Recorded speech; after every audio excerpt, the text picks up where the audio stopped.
presidente.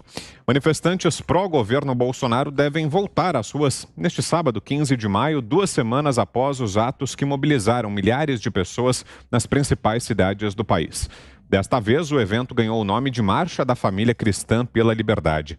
Os organizadores afirmam que a primeira edição da marcha, em 11 de abril, reuniu pessoas em 100 cidades. Agora, a expectativa é dobrar esse número. Em Brasília, o ato deve ser reforçado por uma manifestação de ruralistas. É esperada a presença do presidente Jair Bolsonaro. A data do evento foi escolhida para marcar o Dia Internacional da Família. Dessa vez, uma das bandeiras da Marcha da Família é a adoção do voto impresso nas eleições de 2022. O tema é objeto de uma comissão formada pela Câmara dos Deputados. Qualquer mudança na legislação eleitoral precisa ser aprovada até o início de outubro para que possa valer já nas eleições de 2022. Começo essa com você, Fiuza. O que espera aí dessa manifestação? Que impressões você tem a respeito dessa mobilização aí prevista para amanhã, Fiuza? Vitor, eu não sei, mas o que eu sei é que o dia 1º de maio marcou uma ida do Brasil todo. Dá para falar assim, né? Porque foi um movimento muito disseminado, espontâneo, que se estendeu por todo o território praticamente, em muitas capitais. Foram multidões, realmente, foi uma manifestação muito expressiva pela liberdade, né? Eu acredito que tenha ficado muito claro para quem tem boa fé que era uma manifestação, acima de tudo, pela liberdade, contra medidas supostamente de segurança sanitária, que não mostraram a sua eficácia para conter contágio e, evidentemente, se verificou os abusos, se verificou os atropelos aos direitos das pessoas e pior, quer dizer, começou realmente a minar a sociedade em vários aspectos, na sua própria possibilidade de subsistência, na sua dignidade, na sua saúde. Foi principalmente sobre isso a manifestação do 1º de maio, que foi deliberadamente ignorada de maneira assim. A minha maior decepção com a imprensa e com a minha profissão foi esse 1º de maio. Assim, eu acho que aí realmente você desistiu do jornalismo e você passou a fazer uma outra coisa que eu não sei o que é, a propaganda de quê. Jornalismo não é. Aí você perdeu a credibilidade, perdeu a confiança, porque é muito ostensivo, né? As pessoas nas ruas, aos milhões, multidões, pela liberdade. É claro, tem uma agenda que ela defende, uma agenda de reformas, e ela elegeu um presidente para fazer essa agenda, e ela confia nesse representante dela para restituir a liberdade conforme ele mesmo tem se comprometido. Então, dessa maneira, mais eloquente do que aquilo não pode acontecer. Estas chamadas mais segmentadas, digamos assim, elas também são legítimas, né? Quer dizer, aí é um grupo, é alguém que tem uma forma de mobilização, a questão da família, né? Eu acho que para os mal intencionados confunde um pouco com movimentos que aconteceram nos anos 60, que tem um registro e uma leitura histórica confusa também, e servem muito para distorções. Então, eu acho que é um direito, está valendo, né? Se for dentro da democracia, está valendo. Acho que todos os segmentos que acharem que precisam se manifestar, principalmente por liberdade, né, e contra os desmandos autoritários de instituições como o STF, devem se manifestar.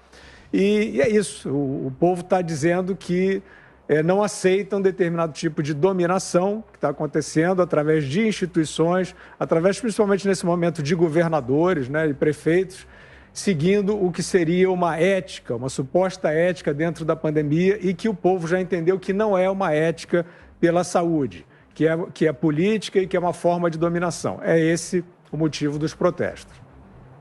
Diga, Ana.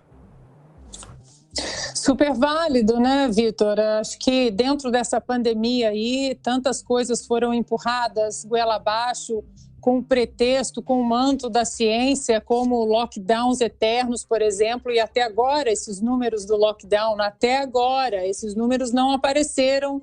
Nenhuma pesquisa, nenhum estudo sobre lockdown, nenhum estudo conclusivo apareceu para justificativa de trancar a economia, de trancar a população dentro de casa de uma maneira tirânica. e o brasileiro percebeu isso. E um dos objetivos da manhã, uma das pautas de amanhã, que é o voto auditável, que está na boca do povo, o TSE, o ministro Barroso, a oposição ao atual governo federal, podem chiar, podem reclamar, mas essa pauta está na boca do povo, é legítima. Ninguém está falando de voltar para o voto de papel, mas melhorar um sistema que é bom, sim. Para você ter uma ideia, Vitor, e também o brasileiro, ele viu o que aconteceu aqui nas eleições presidenciais dos Estados Unidos em novembro do ano passado. Hoje, Vitor, ainda está em disputa em alguns estados muitas máquinas eletrônicas em relação à última eleição de 3 de novembro de 2020. Ainda está em disputa, por exemplo, leis que estão passando nas legislaturas estaduais, ainda está em disputa muitos questionamentos em relação ao voto por correio, que foi de uma maneira muito grande, aconteceu de uma maneira muito grande aqui o ano passado. Mas hoje, por exemplo, Vitor, num condado, numa cidade do Arizona, onde a diferença de Joe Biden foi muito pequena para vencer, para levar os delegados do estado do Arizona, há mais ou menos 2 semanas, o Partido Republicano, depois de muita luta aí nas cortes, conseguiu uma auditoria no campo judicial e imediatamente os democratas entraram com várias liminares para que essa auditoria não acontecesse. Pois bem, hoje o software Dominion, aí, né, as máquinas da Dominion, as máquinas eletrônicas que foram usadas naquele estado, lembrando que aqui cada estado pode usar o sistema e a maneira que achar preferível, né, até para uma votação de tamanha importância como uma eleição presidencial. Hoje, o sistema eletrônico Dominion não quis dar as senhas para a auditoria, para que essas máquinas fossem auditadas. Ou seja, a auditoria nesse estado de Maricopa se encontra parada no dia de hoje. Não tem voto de papel para conferir, não tem nada. Simplesmente alguém tem a chave aí com as senhas e essas máquinas num importante condado e num importante estado na eleição presidencial do ano passado não vão poder ser auditadas, vai ter que se judicializar. Então, aí o Barroso diz que não, mas se colocarmos o voto auditável, teremos muita judicialização das eleições. E agora, aqui em Maricopa, quem tem a chave das máquinas eletrônicas não quer simplesmente aí dar essas senhas para que isso ocorra de uma maneira natural. Então, é uma pauta justa, sim, e a gente tem que defender. Eu espero que as pessoas vão às ruas amanhã, como aconteceu no 1º de maio, com patriotismo, com civilidade e com responsabilidade. E aí, Zé, tudo indica que será uma mobilização bastante expressiva, não, Zé? Muito importante. Vitor, eu adoro esse tipo de manifestação, né? É quando as pessoas participam ali da política e se entendem, se interagem com a política. Quando eu digo interagir e participar da política e apoiar a política, não é dizer sim e ficar com a cabeça balançando positivamente, não. É participar e protestar. Eu, por exemplo, se morasse nos Estados Unidos, eu iria liderar um movimento pedindo voto eletrônico para acabar exatamente com essa confusão que foi a eleição. Denúncia para cá, denúncia para lá. Está comprovado que o voto impresso, o voto manual é que faz a fraude, né? Nós estamos vivendo aqui já um bom tempo com a urna eletrônica e não há nenhuma comprovação e nem denúncia de fraude. A urna eletrônica ela é única. Agora, o movimento ele é super positivo.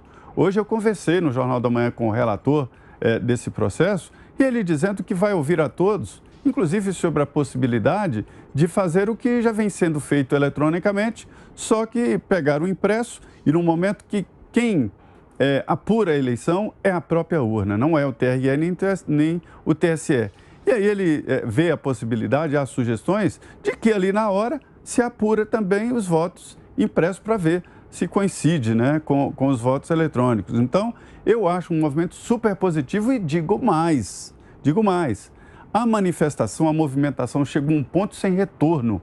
se não houver se houver aprovação no Congresso, aí é inevitável mesmo, o Supremo vai ter que adotar.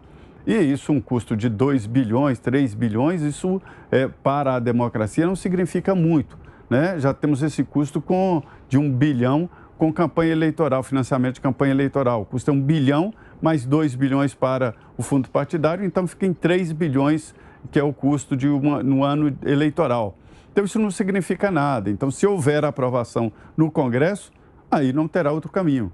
Só que eu acho que no Senado Federal há um pouco de resistência. Então, eu não sei se até outubro, que é um ano, uma legislação eleitoral só pode ser modificada um ano antes da eleição. Eu acho também positivo que as regras têm que ser definidas antes da eleição. Então, até lá, é preciso aprovar isso no Congresso Nacional. Eu acho um ponto sem retorno, porque o debate cresceu. Enquanto era só a deputada Bia Kicis e tal, ficava pequeno no Congresso Nacional. Agora, o presidente Jair Bolsonaro assumiu essa defesa. Então, eu acho desnecessário, acho seguro e entendo que esse debate todo teria que ser para aperfeiçoar, dar mais segurança e, quem sabe, a possibilidade de votar através do celular, desde que encontre uma maneira segura e auditável. Nós temos Pix. Pix não tem impressão, o Pix impresso. Não tem.